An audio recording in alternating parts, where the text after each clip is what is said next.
欢迎您收看澳洲麦克讲税法第63讲：购买生意和财务尽职调查。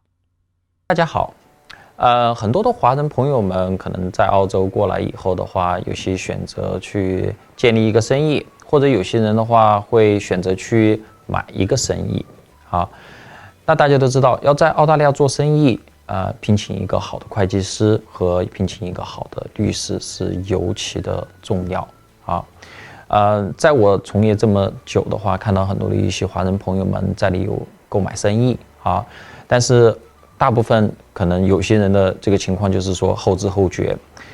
买完生意以后才知道这些生意所有的这个问题。那这个其实就是说你前期你在购买这个生意之前没有做好这个很好的一个财务的尽职调查。所以我想这一期的话，想跟大家分享几点，就是你在买生意的时候要做哪些财务尽职调查。当然了，可能是需要会计师的配合，帮你把这些资料调出来分析一下，然后来了解你你对这个生意的是否是按照数据上是真实的，或者是完整的，或者是一致的。所以的话，今天的话就跟大家分享7点吧，因为其实有很多的需要去讲的，但是呢，因为时间的原因，我们就分析7点，然后呢，希望对大家有一些帮助。好，第一点的话，就是你在购买这个生意的时候的话，我一般建议的话是不要购买这个公司，因为公司是拥有这个生意，你买公司的时候，你是买这个公司的一个股份。好，你买了这个公司的股份以后的话，你的确是拥有了这个生意，但是你也购买了这个公司的债务，或者是购买了这个公司之前可能有的一些法律纠纷，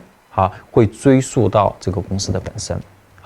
可能跟你没有关系，但是你是公司的股东或者是董事以后的话，那你就有责任。所以的话，我的建议的是说，你在购买的时候一定要确保你是买的这个生意的这个本身而不是买这个公司的股份但是呢，有些人的话，出于他整个企业的一个战略性的一个要求他可能是说我买这个公司会更好。那这个也没有关系，就是说，只不过说我们从财务这方面的话做的这个尽职调查就必须得更深入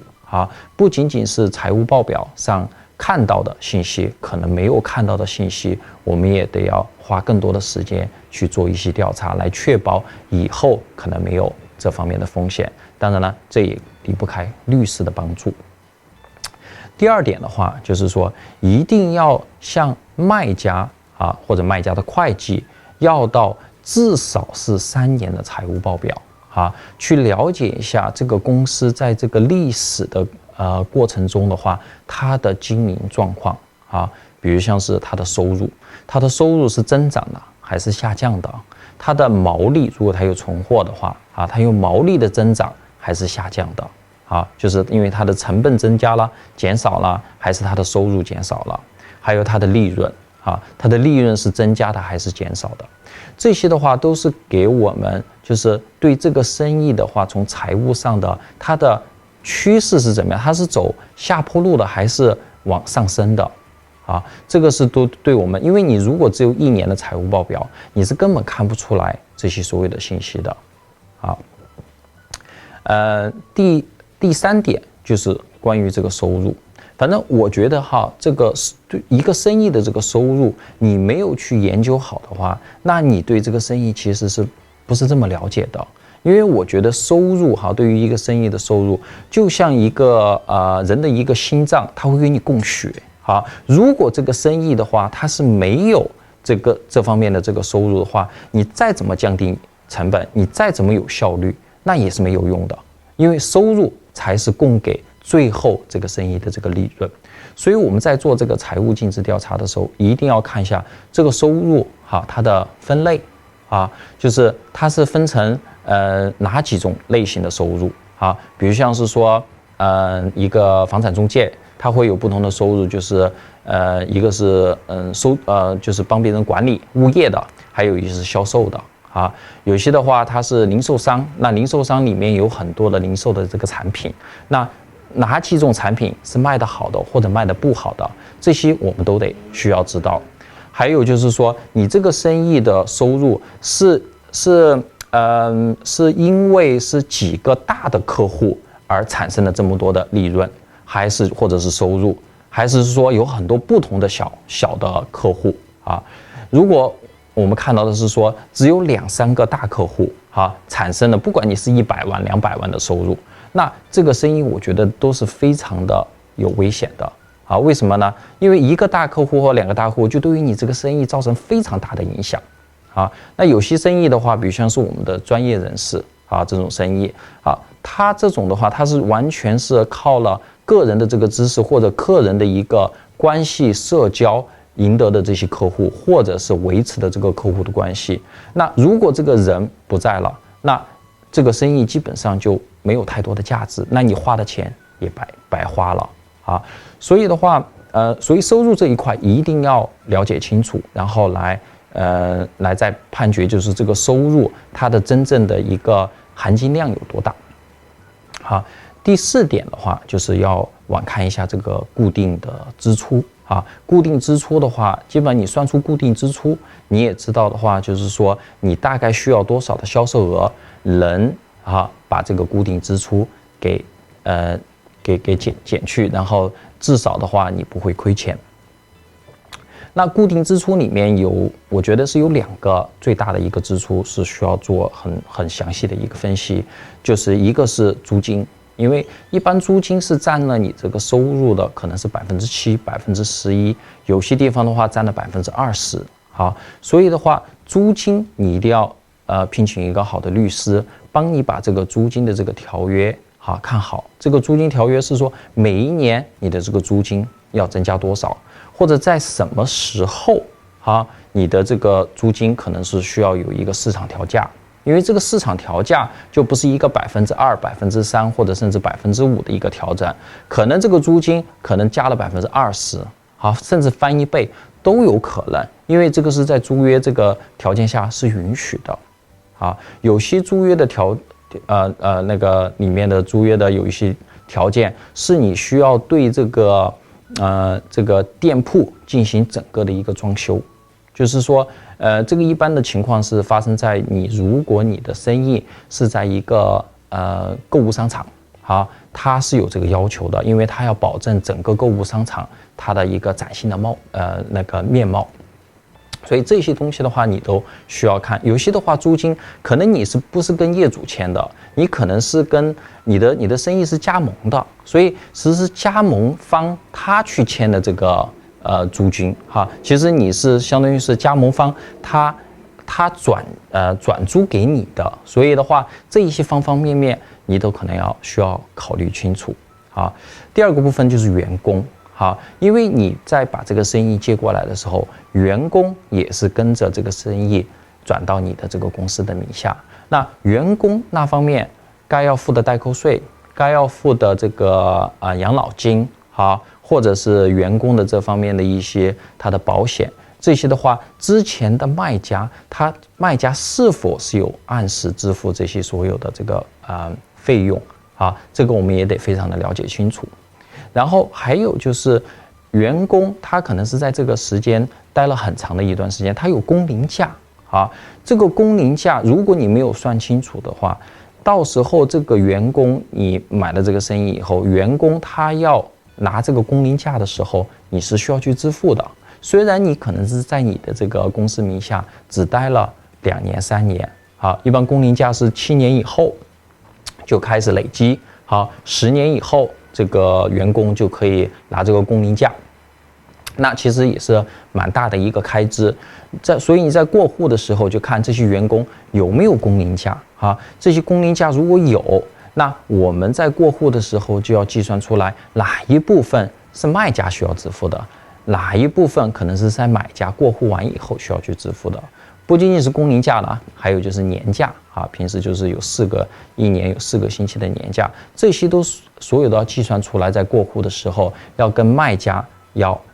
讲清楚把这个数字算清楚，这个也是会计师需要配合买家要把它完成的一个项目，然后以确保以后你不会有额外的一些支出，好吧？然后另外的话，在固定资产的固定这个支出的里面的话，还有很多的一些项目可能需要去考虑到。那我再举一个例子，就是律师的费用。如果这3年的话，这个生意都有很多的律师的费用，那也是需要你引起注意的。那是这个生意本身，或者是他这个董事是有一些法律纠纷呢，还是什么？所以我们一定要考虑清楚啊。今天的话，我就不用一一的把这个固定的成本的一些支出一一的列出来讲了，就是讲一些让大家去比较重点注意的这个点。第5部分就是库存。如果这个生意是有库存，就是比如像零售商或者是批发商，这个库存的话一定要做好这个清点，就是过户的时候你可以聘请一个专门的这个清点师他会帮你这个库存进行这个清点。然后清点的时候一定要注意，就是说分析一下这些所有的库存，这些库存是不是有陈旧的，或者是过时的，其实它根本就没有太多的这个价值，所以在过户前都要把这些讨论清楚而别是说过户完以后才发现这样的这个问题。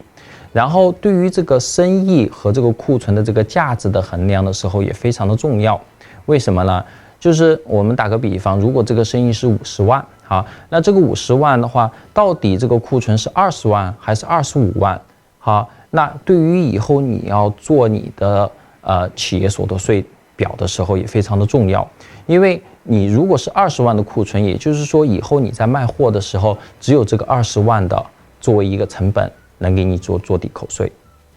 然后如果你是25万，那你就多了5万的这个成本去给你的存货的这个收入做这个抵扣，所以这个也是对你的税务产生了密切的这个联系，所以一定要把这个跟会计师配合好，来研究一下，那怎么样去做比较更好。第6点就是这个生意里面的固定资产，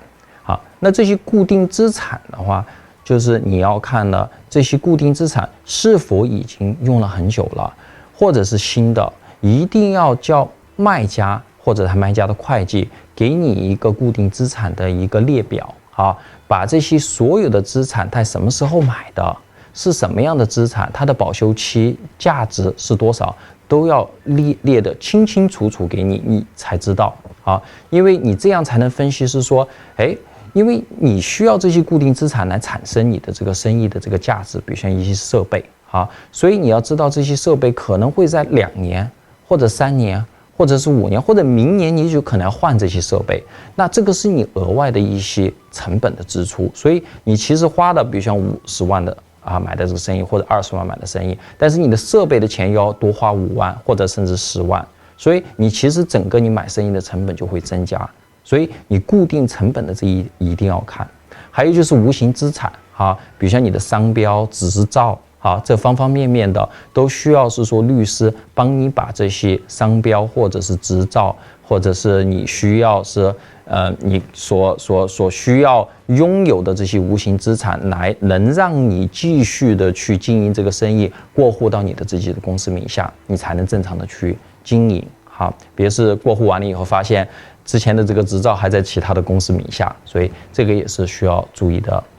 点。然后最后一项的话，我想跟大家分享的就是债务这方面。那债务方面的话，你如果是买的这个公司，那其实有很多的一些债务你是需要去分析的，刚刚也说了但是如果你是买的这个生意，其实债务这方面其实没有那么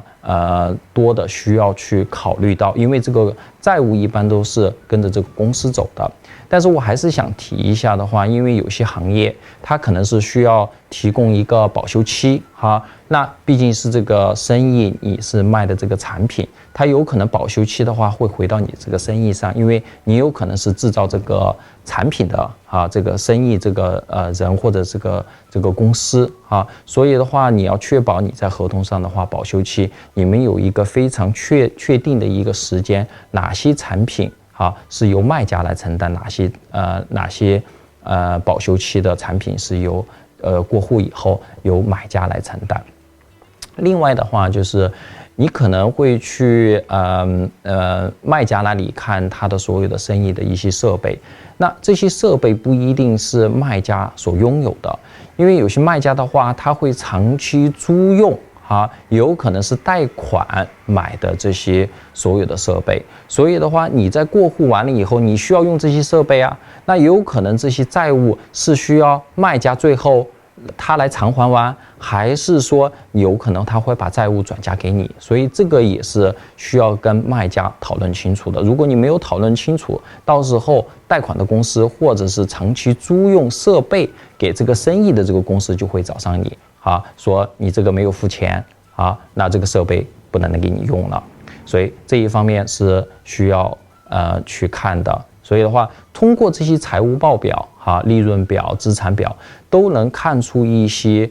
问题，然后呢，在你过户之前就把这些问题给解决，这样其实是保障了以后买家在最后把这个生意接过来的时候是顺顺利利的，好吧？那今天就跟大家聊到这里，希望对于你买生意的时候有一些帮助。如果你觉得这期的节目对你的家人或者朋友有一些帮助，也别忘了分享给他们，谢谢。感谢您的收看，请您关注本期要点和下期预览。澳洲麦克讲税法节目每周将会频繁更新，经验丰富的会计师麦克将为您介绍最新最快的澳洲税务信息，和您的生活、工作、生意息息相关，可千万不要错过哦。如果您有任何澳洲税务问题，请用手机扫一扫左侧的微信二维码与我们联系。你也可以拨打澳洲税务咨询热线871202384和海外税务咨询热线+61871202384。感谢您的关注，如果喜欢我们的节目，一定要订阅我们的频道哟。我们下期再见。